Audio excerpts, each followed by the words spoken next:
From sleeper cell neo-Nazi militias to doomsday groups who committed bioterrorist attacks in the name of salvation, today we'll be talking about the most disturbing and dangerous cults that are still active and ongoing as of today. Starting with Tier 1, well-known and documented cults. Scientology. Founded in 1953 by science fiction writer L. Ron Hubbard, Scientology promotes the belief that humans are spiritual beings, or thetans, burdened by past traumas that auditing sessions can allegedly resolve.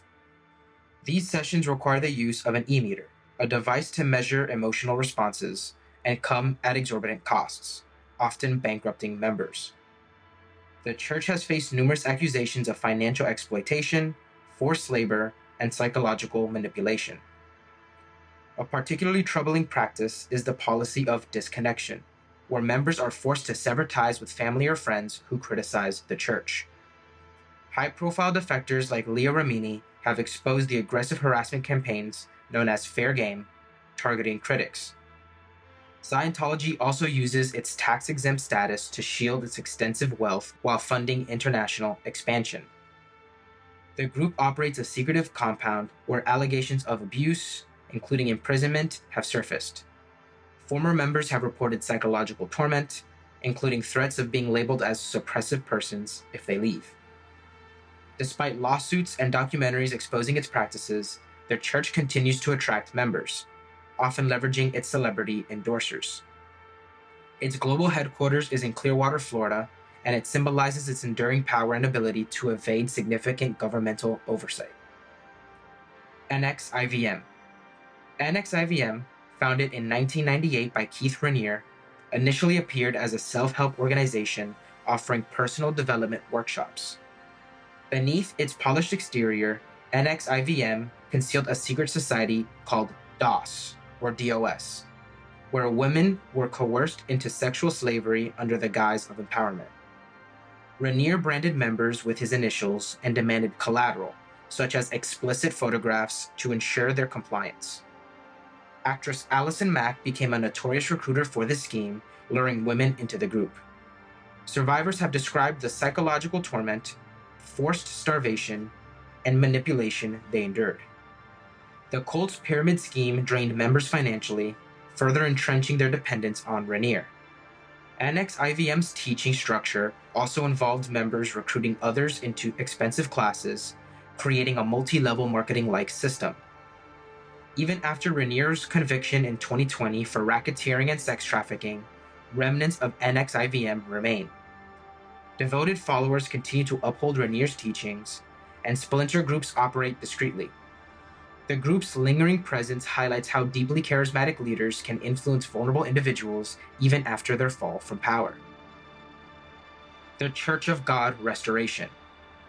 The Church of God Restoration was founded in 1980 by Daniel Lane, who claimed to revive the one true church by rejecting all other Christian denominations.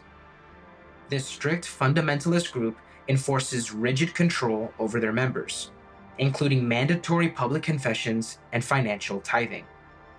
Children are often subjected to severe physical discipline during church services, which former members describe as abuse. Excommunication is wielded as a weapon, cutting off members from their families and support systems. Lane's teachings promote a patriarchal structure, with women relegated to submissive roles. Critics highlight the use of fear tactics to ensure members' loyalty, such as threats of eternal damnation for those who disobey leadership. Despite investigations and growing reports of trauma from former members, the church operates in North America and Europe.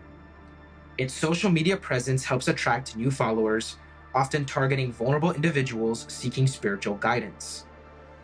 The church's authoritarian nature and isolationist practices create an environment ripe for exploitation, with survivors recounting years of psychological trauma. Its leaders continue to expand their reach online, masking harmful practices under the guise of spiritual revival. Jehovah's Witnesses. Jehovah's Witnesses, established in the 1870s by Charles Taze Russell, interpret the Bible through a strict, centralized hierarchy governed by the Watchtower Society. While presenting itself as a Christian denomination, the organization has faced allegations of covering up child sexual abuse, silencing victims through internal tribunals and shielding perpetrators. The two-witness rule requires corroboration of abuse claims, making justice nearly impossible for survivors. Those who leave the religion are shunned, leading to devastating isolation and mental health struggles. Jehovah's Witnesses emphasize an apocalyptic worldview, discouraging higher education and relationships outside the faith. Former members have detailed the intense indoctrination programs used to instill fear of the outside world. Despite controversies, the group maintains a robust, proselytizing effort, with millions of members worldwide participating in door-to-door evangelism. Its tax-exempt status supports an extensive global network of printing and real estate enterprises. Watchtower publications emphasize obedience to leadership and reinforce the idea that dissent leads into spiritual destruction. While lawsuits and exposés have drawn attention to its practices, the group's strict internal discipline ensures that it continues to grow, particularly in regions with limited access to information. The Unification Church, or Moonies. The Unification Church, founded in 1954 by Sun Myung Moon, blends Christianity with Moon's declaration that he was the Messiah chosen to complete Jesus Christ's unfinished mission. The group became infamous for its mass weddings, where thousands of couples, often strangers, were matched by Moon and married in stadium ceremonies. Accusation of brainwashing and financial exploitation abound, with members pressured to donate large sums and work long hours for church businesses. Moon's conviction for tax evasion in the 1980s revealed the group's secretive financial dealings.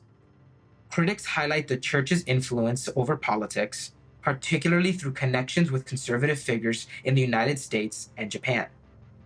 Members have reported intense indoctrination sessions and isolation from families as methods of control. Today, Moon's widow, Hak Jahan, leads the church and its extensive business empire, including media outlets and universities. The group also operates under several aliases, making it difficult to track its activities. Despite declining membership in some regions, the church continues to exert influence through its global network, often masking its activities under charitable or educational fronts. Moving on to Tier 2, notorious yet niche cults. The 12 Tribes. The 12 Tribes was founded in the 1970s by Gene Spriggs in Chattanooga, Tennessee, with the aim of creating a communal Christian lifestyle. Members live in isolated communities where they share resources and adhere strictly to their interpretation of biblical teachings. Allegations of child labor have surfaced repeatedly, with investigations uncovering children working in hazardous conditions in their businesses, including cafes and farms. Reports of physical abuse as punishment for minor infractions are common, with ex-members describing a culture of control and fear. The group has also faced accusations of racism, with their teachings and practices promoting racial segregation. Despite periodic raids and investigations, the 12 Tribes continues to operate businesses globally, often under different names to avoid scrutiny. Their Yellow Deli chain, a key income source, provides an approachable facade to the public while functioning as a recruitment tool. Critics argue that the group's insularity makes it difficult to monitor or hold accountable for their practices. Survivors frequently speak of long-lasting psychological scars from their time within the community. Despite widespread criticism, the 12 Tribes persist, maintaining their strict communal lifestyle.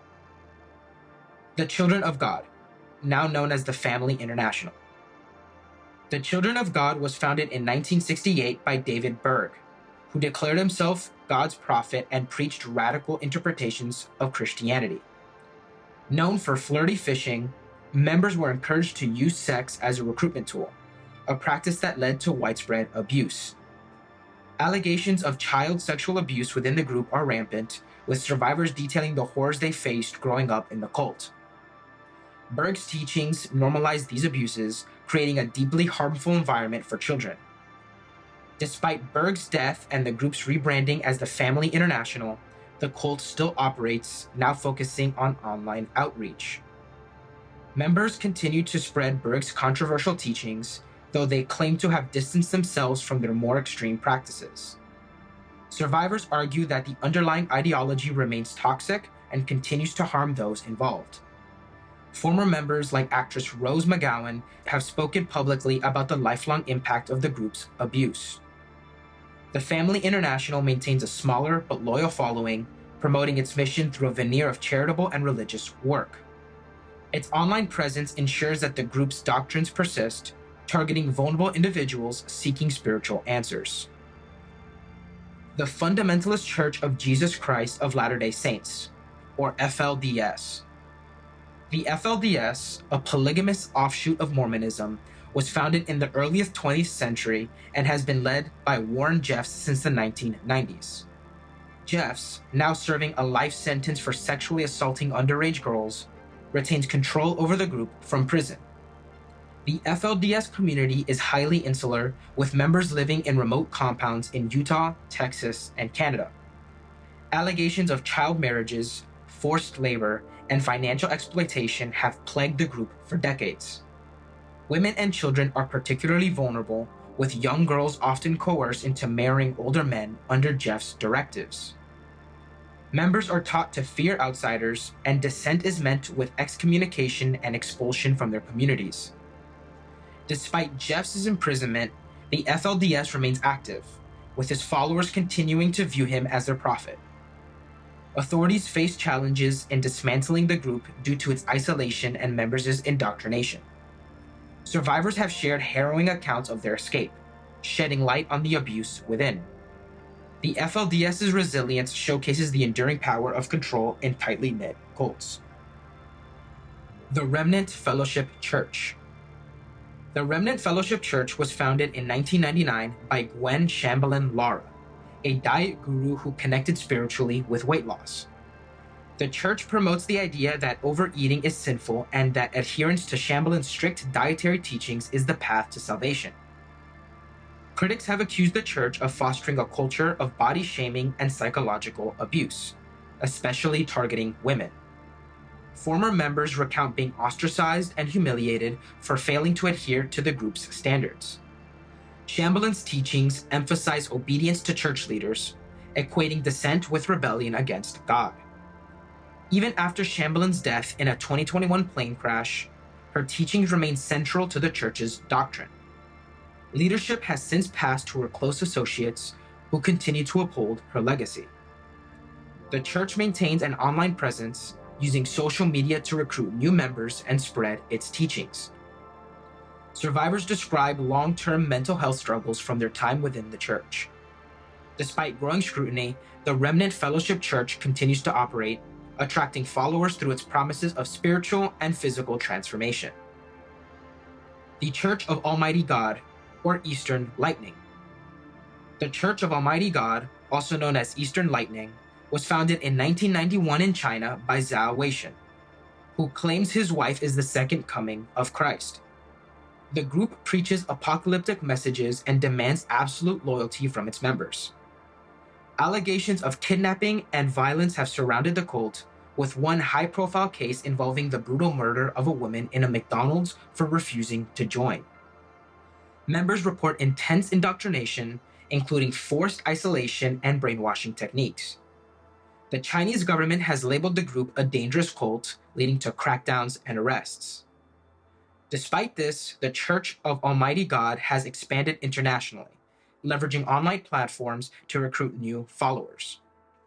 Critics highlight the group's use of coercive tactics, including extortion and threats, to maintain control. Survivors often struggle with reintegration after leaving, citing deep psychological scars. The group continues to operate in secret, using underground networks to evade detection. Its adaptability and persistence make it one of the most notorious modern-day cults. Now moving on to Tier 3, less known yet deeply disturbing cults. The Aetherius Society.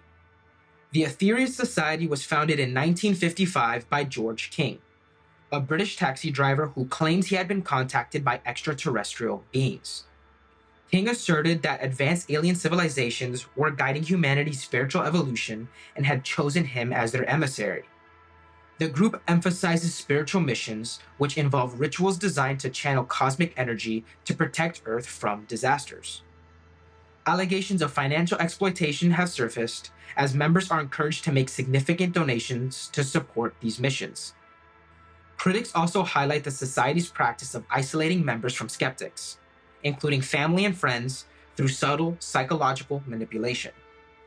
Despite its fringe status, the Aetherius Society continues to operate globally, with a headquarters in London and chapters in North America and other countries.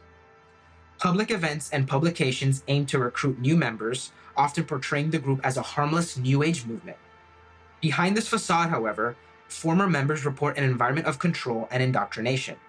The group's use of pseudoscience and claims of alien intervention have attracted curiosity but also skepticism. Its persistence underscores how niche cults can thrive on secrecy and charismatic leadership. Love Has Won.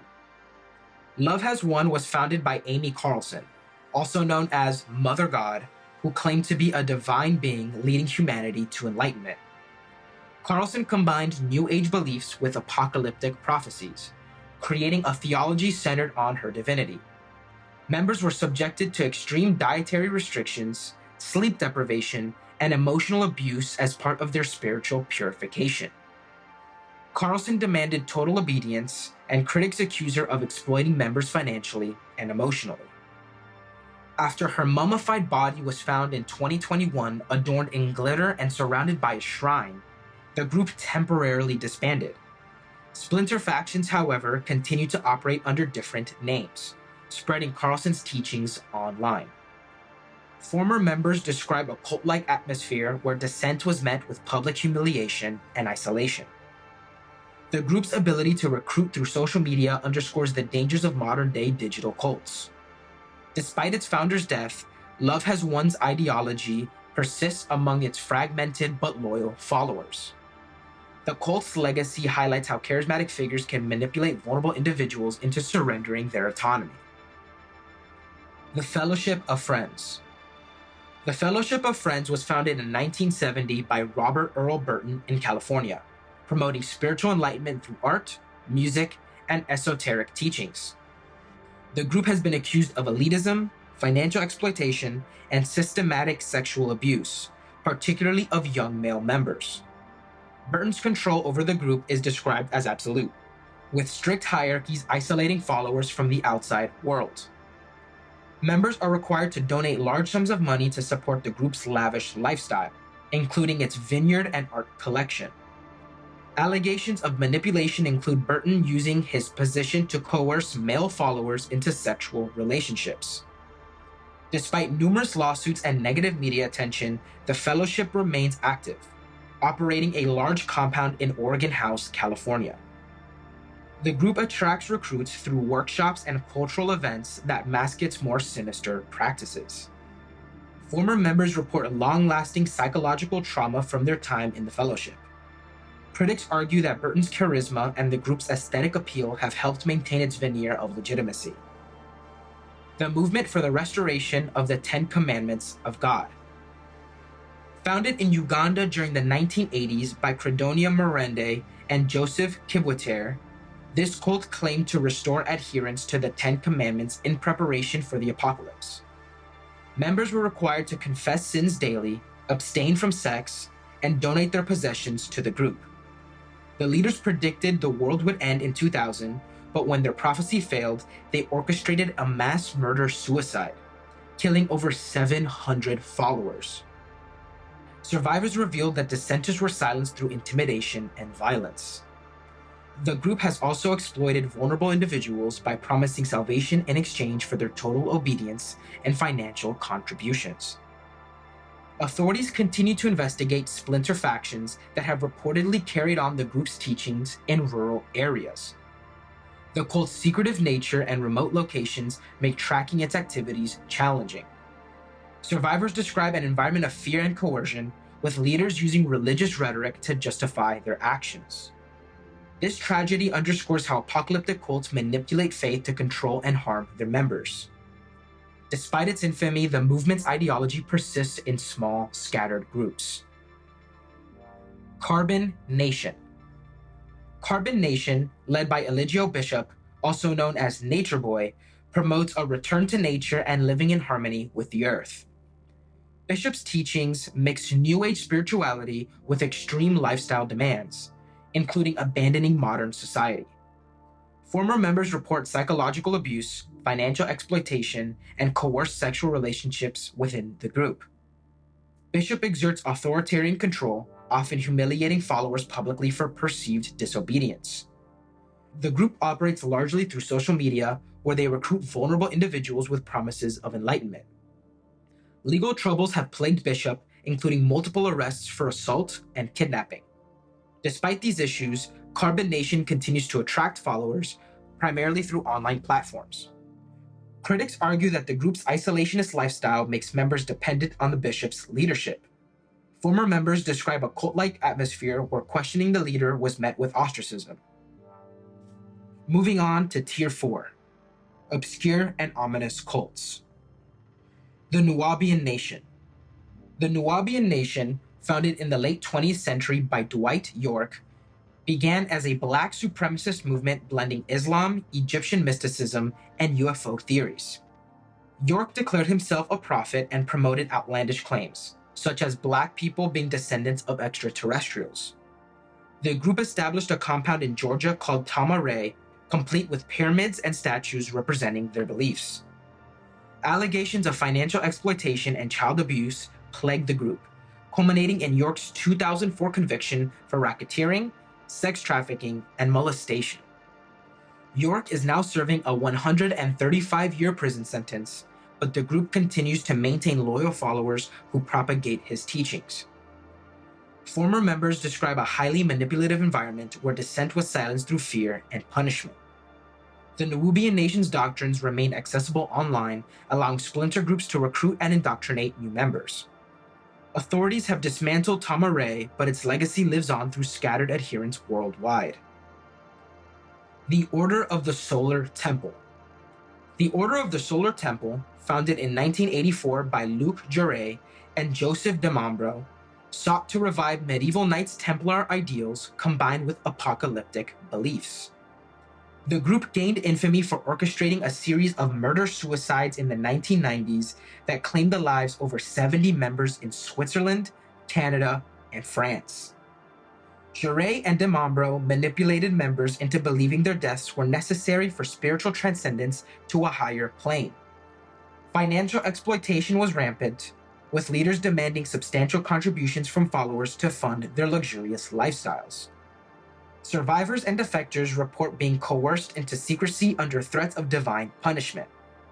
Even after the deaths of its founders, the groups persisted in small, clandestine cells across Europe.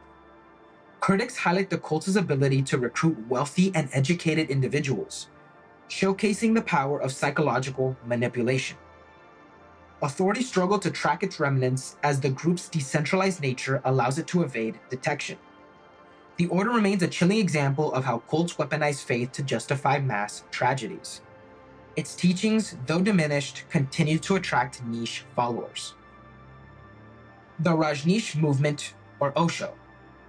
The Rajneesh Movement, founded by Bhagwan Sri Rajesh, later known as Osho, in the 1970s, promoted a blend of Eastern spirituality and free love ideology. The group gained international notoriety in the 1980s when it established a commune in Oregon known as Rajneeshpuram.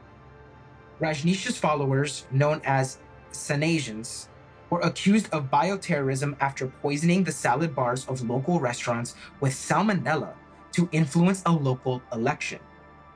The movement also faced allegations of financial fraud, weapons stockpiling, and forced sterilizations.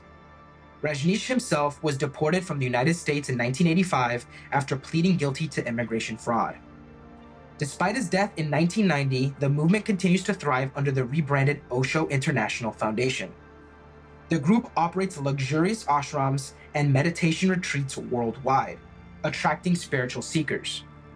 Former members report psychological manipulation and financial exploitation during their time in the movement. Critics argue that Osho's teachings, while appealing on the surface, mask a dangerous cult dynamic. Today, the Rajneesh movement survives as a profitable enterprise capitalizing on Osho's mystique. Aggressive Christianity Missions Training Corps. The Aggressive Christianity Missions Training Corps was founded in the 1980s by Jim and Deborah Green, presenting itself as a militant Christian group committed to evangelism. Members lived in isolated compounds where they were subjected to strict military-style discipline and indoctrination. Former members have reported severe physical and emotional abuse, including child labor, forced marriages, and starvation as punishment. The group has faced multiple lawsuits and criminal charges, including the 2017 conviction of Deborah Green for child sexual abuse. Critics describe the group's environment as one of totalitarian control, where questioning leadership was equated with defying God. Despite public exposure and legal battles, the group remains active in small, secretive factions. Its teachings continue to attract vulnerable individuals seeking spiritual direction. Survivors often struggle with long-term trauma from their experiences. The Aggressive Christianity Missions Training Corps illustrates how extremist ideologies can perpetrate harm under the guise of religious devotion. Authorities monitor its activities, but the group's underground nature complicates efforts to dismantle it fully. The World Mission Society Church of God. The World Mission Society Church of God, founded in 1964 by Ahn Sung-hong in South Korea, claims that its founder and successor, Zhang Gilja, are divine figures. The group preaches that the world will soon end, demanding strict adherence to its doctrines as the only path to salvation. Members are expected to donate large portions of their income and dedicate significant time to proselytizing. Allegations of emotional manipulation and coercion have surfaced, with former members reporting isolation from family and friends. The church employs deceptive recruitment tactics, often approaching potential members on college campuses or in public spaces. Critics argue that its apocalyptic teachings foster fear and dependency among followers. Despite growing scrutiny, the church has expanded internationally, boasting millions of adherents across Asia, North America, and Europe. Survivors describe long-lasting psychological harm for their time in the group. The church maintains a highly organized structure, making it difficult for authorities to regulate or intervene. Moving on to Tier 5, extremely niche and dangerous cults. The Order of Nine Angels, or O9A. The Order of Nine Angels is a neo-Nazi occult group founded in the 1970s in the United Kingdom, blending far-right ideology with Satanism. Its teachings encourage acts of extreme violence, including ritualistic murders and insight roles, where members infiltrate organizations to destabilize them from within. O9A's doctrine glorifies chaos and promotes the idea that moral boundaries should be transcended for spiritual evolution. Authorities have linked the group to hate crimes, murders, and terror plots across Europe and North America. Members operate in isolated cells, making the group difficult to track and dismantle.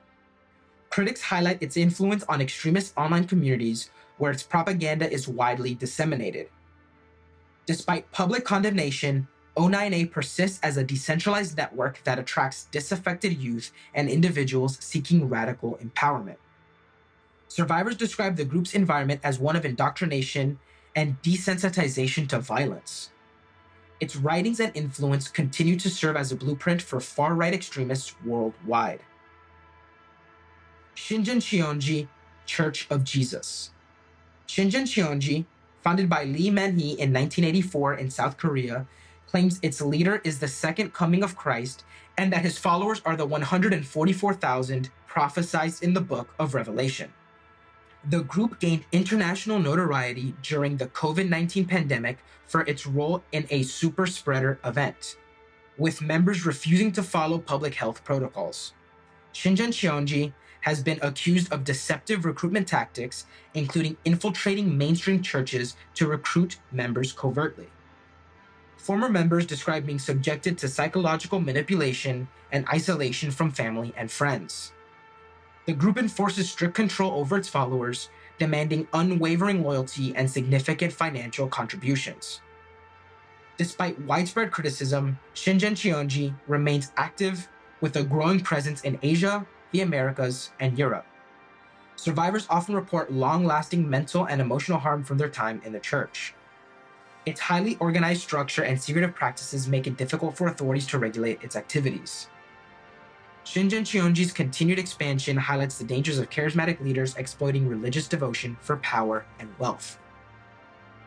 Aleph, originally known as Aum Shinriko, was founded in 1984 by Shogo Asahara in Japan as a syncretic mix of Buddhism, Hinduism, and apocalyptic Christianity.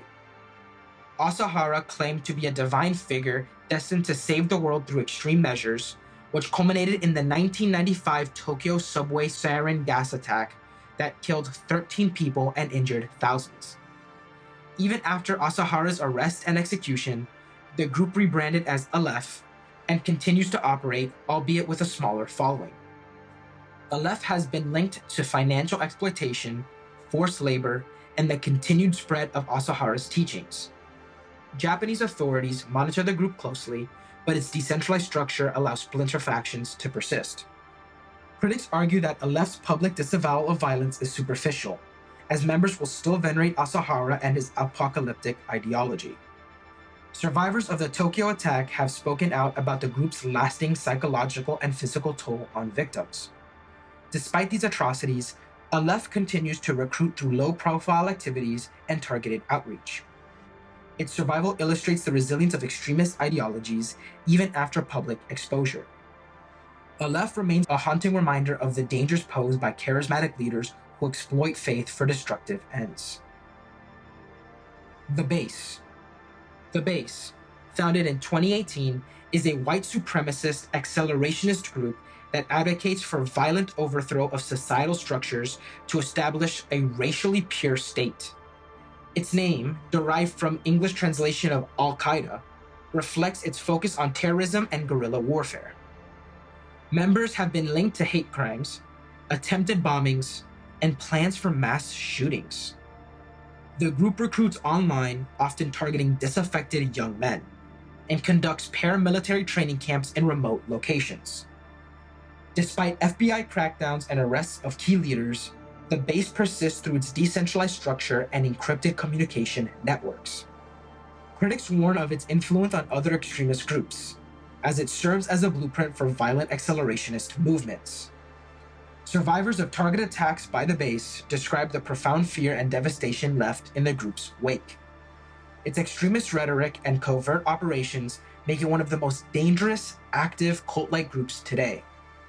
Authorities worldwide struggle to contain its spread as it continues to radicalize individuals.